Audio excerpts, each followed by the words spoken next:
13.2 exercise का जो हम लोगों का क्वेश्चन नंबर 3 है, ये अभी हम लोग अप्रोच करने जा रहे हैं। ठीक है, ये बहुत ही प्यारा सा सवाल है। इसमें काफ़ी सारे लोगों को कन्फ्यूजन होता है क्योंकि यहाँ पे दो कंसेप्ट इन्वॉल्व हैं।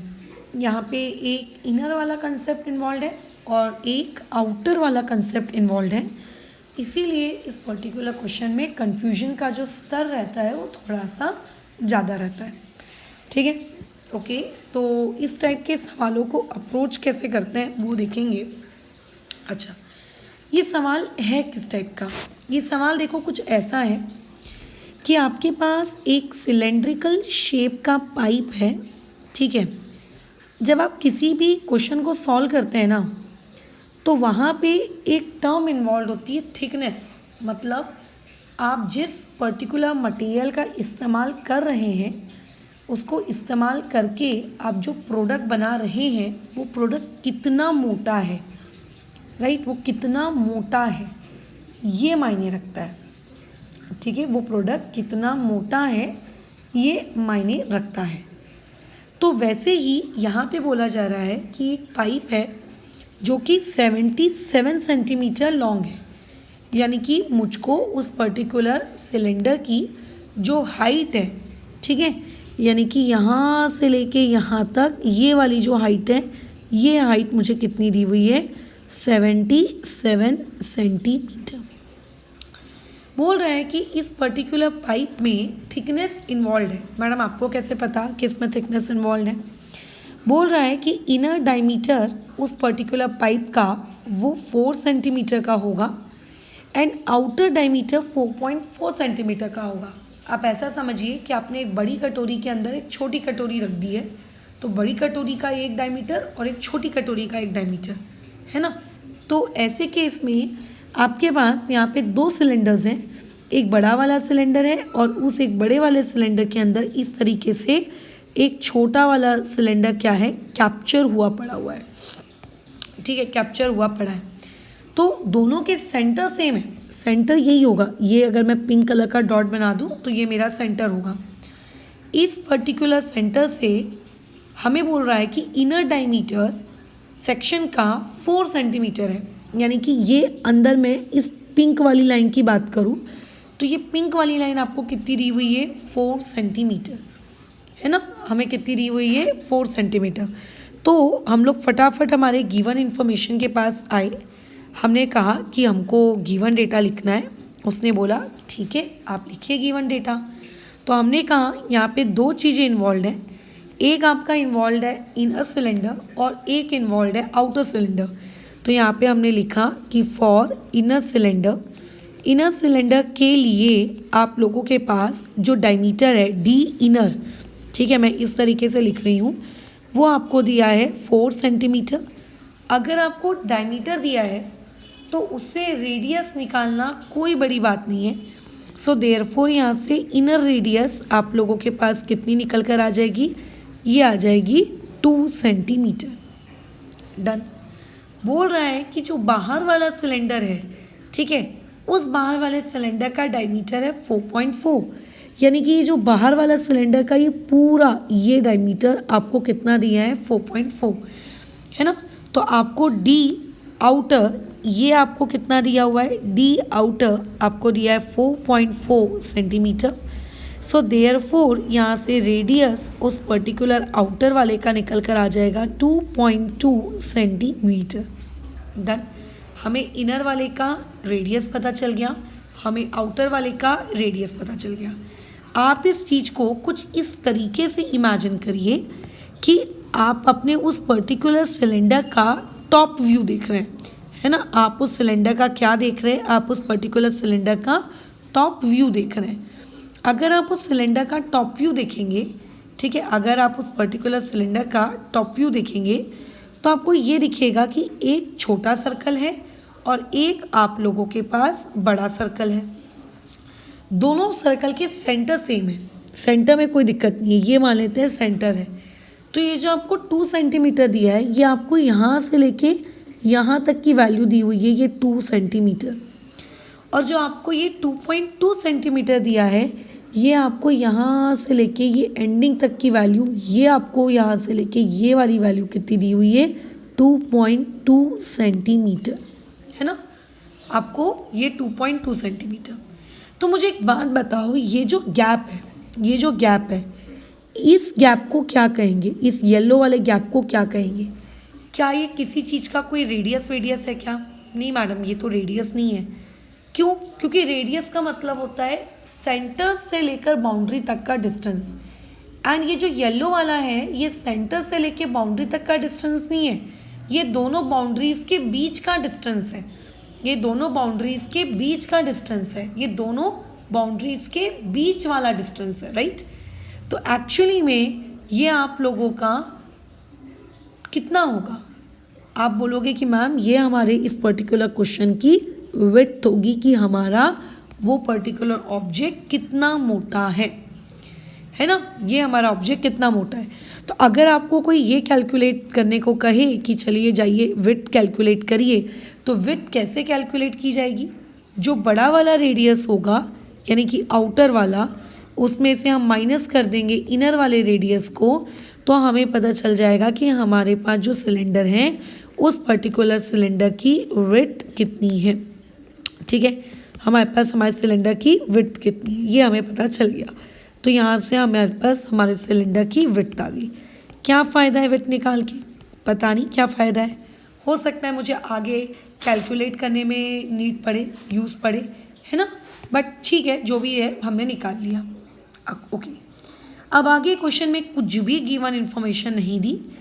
अब आगे क्वेश्चन में टू फाइंड बोल रहा है, जैसे कि आपको इनर कर्व सरफेस एरिया निकालना है, आपको आउटर कर्व सरफेस एरिया निकालना है, और आपको टोटल सरफेस एरिया निकालना है। ठीक है, निकाल लेते हैं। अच्छा, तो आ गए हम लोग हमारे टू फाइंड वाले सवाल में। टू फाइंड में आपको 3 सब पार्ट है। आपको कर्व्ड सरफेस एरिया, ठीक है, कैलकुलेट करना है। ठीक है, कर्व सरफेस एरिया कैलकुलेट करना है। किसका कैलकुलेट करना है? इनर वाले का। अच्छा, सेकेंड पार्ट में आपको क्या कैलकुलेट करना है? सेकेंड वाले पार्ट में भी हम लोग कर्व सरफेस एरिया ही कैलकुलेट कर रहे हैं, बट किसका कर्व सरफेस एरिया कैलकुलेट कर रहे हैं? आउटर वाले पार्ट का कर्व सरफेस एरिया कैलकुलेट कर रहे हैं। और थर्ड वाले पार्ट में हम लोग टोटल सरफेस एरिया कैलकुलेट करेंगे। अब एक बात का ध्यान रखें, जब आप लोग धीरे धीरे आगे की एक्सरसाइज में मूव करेंगे, जैसे 13.4, 13.5, 13.6, तो धीरे धीरे आप लोगों की लाइफ में वॉल्यूम वाला कंसेप्ट इन्वॉल्व होने लगेगा। ठीक है, वॉल्यूम वाला कंसेप्ट इन्वॉल्व होने लगेगा। तो वहाँ पे जब वॉल्यूम वाला कंसेप्ट इन्वॉल्व होता है ना, तभी जो मैं तुम्हें विड्थ वगैरह की कैलकुलेशन बताई हूँ, एक सिलेंडर के अंदर दूसरा सिलेंडर फंसा हुआ है, ये मैं बताई हूँ, ये डायग्राम और ये इमेजिनेशन उस वक्त आपके काफ़ी हेल्प करेगी। खैर, अभी हम 13.2 कर रहे हैं और इसमें सिर्फ एरिया पूछा है, जो कि काफ़ी आसान है। चलो आ जाओ फटाफट। अब आपको क्या कैलकुलेट करने को बोल रहा है? आपको कर्व सरफेस एरिया कैलकुलेट करने को बोल रहा है, इनर वाला। चाहे इनर वाला कर्व सरफेस एरिया निकालना हो, चाहे आउटर वाला निकालना हो, फॉर्मूला तो फॉर्मूला वही रहेगा ना, 2πr/h। हाँ, बस यहाँ पे r की जो वैल्यू है वो रहेगी इनर मल्टीप्लाई बाय हाइट। अगर तुम्हें लगता है कि इनर वाले सिलेंडर की कुछ हाइट अलग होगी, आउटर वाले सिलेंडर की हाइट अलग होगी, तो ऐसा नहीं है, दोनों की हाइट सेम रहेगी। अच्छा, 2 × पाई, पाई की वैल्यू ना बहुत ही सोच समझ के पुट करना, मतलब ऐसा ही अपनी अप्रोच मत लगना कि हमेशा 3.14 पुट कर देते हैं और उससे काम चल जाता है, नहीं। आप ये देखो कि आपके पास जो बाकी इन्फॉर्मेशन है वो आपकी बाकी इन्फॉर्मेशन क्या है। अरे वाह, 77। तो अगर मैं पाई की वैल्यू 22/7 पुट करूँगी तो वो 77 और ये 7 आपस में कैंसिल आउट होने के चांसेस रहेंगे, इसीलिए हमने यहाँ पे इसकी वैल्यू 22/7 पुट की। ये 7 1 ये 7 11। अगर आप पूरी तरीके से मल्टीप्लिकेशन वगैरह कर लें तो आंसर आ गया 968 सेंटीमीटर स्क्वायर। और यही आपको कैलकुलेट करना था कि इनर कर्व सरफेस एरिया आप लोगों का कितना होगा, 968 सेंटीमीटर का स्क्वायर होगा। डन, ठीक है, डन, ओके, ठीक है। अब आते हैं हम लोग हमारे कौन से वाले पार्ट में? हम लोग आते हैं हमारे नेक्स्ट वाले पार्ट में। इसमें हमें कैलकुलेट करना है आउटर कर्व सरफेस एरिया। अब चाहे आप inner curve surface area calculate करें या चाहे आप outer curve surface area calculate करें, वो रहेगा तो उतना ही ना फॉर्मूला। तो यहाँ आ जाएगा 2πr आउटर और यहाँ पे आ जाएगा h। अब पाई की वैल्यू अगेन वही कहानी 22/7, आउटर रेडियस 2.2 दिया है, इनटू हाइट 77 दिया है, कैंसिलेशन करोगे यहाँ 11 आ जाएगा, राइट। पूरी तरीके से मल्टीप्लिकेशन वगैरह तुम लोगों ने सब कुछ कर लिया और तुम्हारे पास यहाँ पे एरिया निकल के आ गया 1064.8 सेंटीमीटर स्क्वायर। तो इससे आपको आपका जो आउटर कर्व सरफेस एरिया है, ये आपको आपका आउटर कर्व सरफेस एरिया क्या हो गया पता चल गया कि ठीक है मेरा आउटर कर्व सरफेस एरिया इतना है।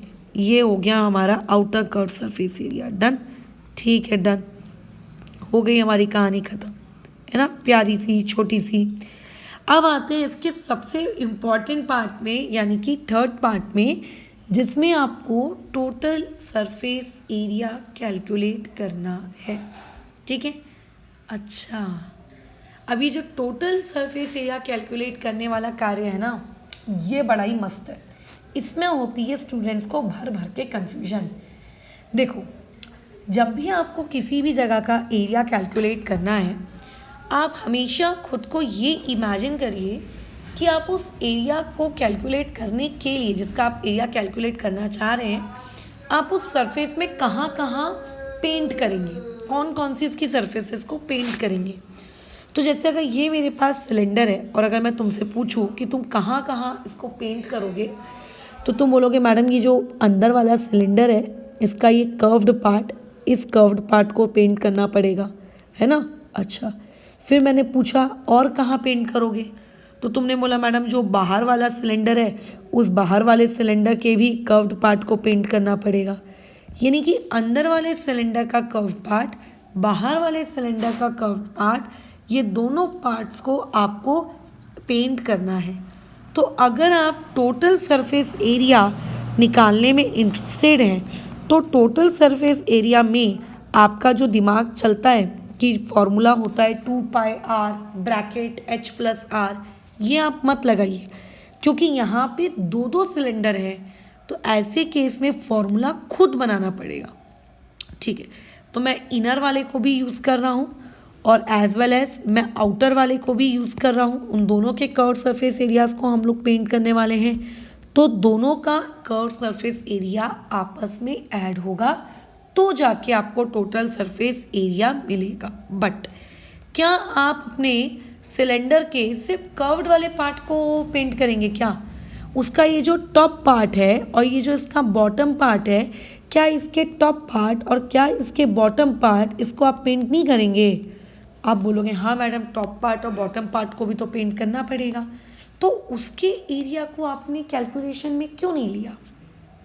उसको भी लेना चाहिए, हाँ लेना तो उसको भी चाहिए, लेकिन यहाँ पे एक समस्या है कि जब हम नॉर्मल सिलेंडर लेते थे, जिसमें मतलब एक सिलेंडर दूसरे सिलेंडर के अंदर घुसा हुआ नहीं है, जब आप एक नॉर्मल सिलेंडर लेते थे तो एक नॉर्मल सिलेंडर के अंदर उसका जो टॉप पार्ट है वो एक सर्कल के जैसा दिखता था, एक कंप्लीट सर्कल के जैसा दिखता था। तो तुम बोलोगे मैडम यहाँ भी तो एक कंप्लीट सर्कल के जैसा दिख रहा है ना? नहीं, यहाँ पे आपका एक सिलेंडर दूसरे सिलेंडर के अंदर घुसा हुआ है। यहाँ पे आप लोगों का जो टॉप व्यू है और जो बॉटम व्यू है वो आप लोगों को एक कंप्लीट सिलेंडर के जैसा नहीं दिख रहा है, बिल्कुल भी नहीं दिख रहा है। ठीक है, एकदम भी नहीं दिख रहा है। तो कैसा दिख रहा है? ये जो आपका ये वाला हिस्सा है ना, ये वाला हिस्सा आपका हॉलो है। ये ग्रीन वाला पार्ट आप लोगों का हॉलो है। हॉलो, हॉलो का मतलब गड्ढा, वहाँ पे कुछ भी नहीं है। आपके पास अगर कोई थर्मस है घर में, आप अपने थर्मस को ओपन करिए और थर्मस को ओपन करके देखिए, तो आपको वो थर्मस बाहर से देखने में कितना बड़ा लगता है, और जब आप उसके अंदर देखते हो तो आपको एक गड्ढा मतलब छोटा दिखता है। इसका मतलब थर्मस के अंदर में एक और बॉटल को फिट किया गया है, राइट। और बाहर से हम जिस बॉटल को देखते हैं वो एक अलग बॉटल है, और जो अंदर वाली बॉटल है उसको हॉलो रखा गया है ताकि उसके अंदर हम चाय, कॉफ़ी, पानी ये सब क्या कर सके, स्टोर कर सके। तो कैसा वो हॉलो दिखता है। तो वैसे ही यहाँ पे जब आप उस एक सिलेंडर के अंदर जब आप दूसरा सिलेंडर फंसाते हो, या किसी भी एक शेप के अंदर अगर कोई आप दूसरी शेप फंसाते हो, तो ऐसा करने की वजह से आपका ये वाला जो पार्ट है, बीच वाला पार्ट, वो हॉलो होता है। इसका मतलब ये कंप्लीट सर्कल नहीं है, ये एक रिंग के जैसा है, एक अंगूठी के जैसा है। अंगूठी कैसी होती है, बीच में से खाली होती है ताकि उंगली के अंदर अपन पहन सकें, उसको फिंगर्स के अंदर पहन सकें, राइट। तो ऐसे केस में ये भी उस रिंग के जैसा है, ये एक कंप्लीट सर्कल के जैसा नहीं है। अगर आपके पास एक नॉर्मल सिलेंडर होता, ठीक है, नॉर्मल सिलेंडर, तो हाँ ये आप बोल सकते थे कि ठीक है यार ये इसके जैसा है, आप लोगों के एक सर्कल के जैसा है। बट ये एक नॉर्मल सिलेंडर नहीं है, ये बिल्कुल भी नॉर्मल सिलेंडर नहीं है। ये ऊपर से कैसा दिखता है, एक रिंग के जैसा दिखता है, ये एक कंप्लीट सर्कल नहीं है। तो ध्यान रखना, उसका जो टॉप पार्ट है और जो उसका बॉटम पार्ट है, अगर तुम्हें ऐसा लग रहा है कि ये कंप्लीट सर्कल के जैसा है, तो नहीं, ये आप लोगों के एक कंप्लीट सर्कल के जैसा नहीं है। नॉट अ कंप्लीट सर्कल, ये एक कंप्लीट सर्कल नहीं है। इसमें एक सर्कल और दूसरा सर्कल आपस में फंसे हुए हैं, ठीक है। इस पर्टिकुलर डायग्राम में एक कंप्लीट सर्कल नहीं है, यहाँ पे एक सर्कल और दूसरा सर्कल आपस में क्या है, फंसे हुए हैं। टॉप पार्ट भी ऐसा ही दिखता है, बॉटम पार्ट भी ऐसा ही दिखता है। तो अगर मुझे इस टॉप पार्ट का एरिया कैलकुलेट करना है, एरिया ऑफ टॉप पार्ट, या फिर मुझे एरिया कैलकुलेट करना है इस बॉटम पार्ट का, तो इस टॉप पार्ट का या इस बॉटम पार्ट का हम लोग एरिया कैलकुलेट कैसे करेंगे। यहाँ तो दो दो सर्कल्स हैं, अब कैलकुलेट कैसे करें। तो ऐसे केस में जब आपको चीज़ें इसे रिंग के फॉर्म में दिखने लगे और आपको उनका एरिया अगर कैलकुलेट करने को कहा जाए, तो आपको क्या करना है, जो बड़ा वाला सर्कल दिख रहा है उसका एरिया, ठीक है, माइनस आप लोगों को जो छोटा वाला सर्कल दिख रहा है उसका एरिया। जब आप इन दोनों एरियाज़ को माइनस करेंगे तो आपको ये पता चल जाएगा कि आपके टॉप पार्ट का एरिया इतना है, बॉटम पार्ट का एरिया इतना है, ठीक है। पाई की वैल्यू को मैंने कॉमन निकाला, आउटर वाले का एरिया दिया है 2.2 का स्क्वायर, ठीक है, इनर वाले का एरिया दिया है 2 का स्क्वायर। अब देखो दो अप्रोच होती है, कैसी होती है मैडम वो दो अप्रोच, या तो आप 2.2 का स्क्वायर निकालें, आप 2 का स्क्वायर निकालें, उन दोनों को आपस में माइनस कर लें, और दूसरी अप्रोच ये होती है कि आप इसमें आइडेंटिटी का प्रयोग करें। ए स्क्वायर माइनस बी स्क्वायर क्या होता है, ए प्लस बी, ए माइनस बी, यानी कि पहले ब्रैकेट में 2.2 प्लस 2 और दूसरे ब्रैकेट में 2.2 माइनस 2, ये इस तरीके से। फिर आपको बस ब्रैकेट ओपन करना है, 2.2 प्लस 2 कितना हो जाएगा 4.2, 2.2 माइनस 2 कितना हो जाएगा आप लोगों का 0.2, 4.2 को 0.2 से मल्टीप्लाई कर लो, कितना हो जाएगा 84, यानी कि आ जाएगा 0.84। इससे मुझे पता चल गया कि जो मेरा टॉप पार्ट है उस टॉप पार्ट का एरिया है 0.84 पाई सेंटीमीटर स्क्वायर, और जो मेरा बॉटम पार्ट है उस बॉटम पार्ट का भी एरिया कितना है, पाई इंटू 0.84 सेंटीमीटर स्क्वायर। दोनों का मेरा एरिया इतना है। और जब अब हमको टोटल सरफेस एरिया निकालना है, तो टोटल सरफेस एरिया में आप सिर्फ कर्व्ड पार्ट्स को लोगे क्या, नहीं, आपको बॉटम पार्ट को भी लेना पड़ेगा, आपको टॉप पार्ट को भी लेना पड़ेगा। यानी कि टोटल सरफेस एरिया निकालते वक्त आपको इसमें एरिया ऑफ टॉप और एरिया ऑफ बॉटम दोनों को आपस में क्या करना पड़ेगा, ऐड करना पड़ेगा, तो जाके आपका क्या निकल कर आएगा, कर्व्ड सरफेस एरिया निकल कर आएगा। खत्म। अब देखिए इनर वाले का कर्व्ड सरफेस एरिया हम ऑलरेडी निकाल के बैठे हैं, कितना निकाले थे 968, है ना, तो यहाँ आ गया 968।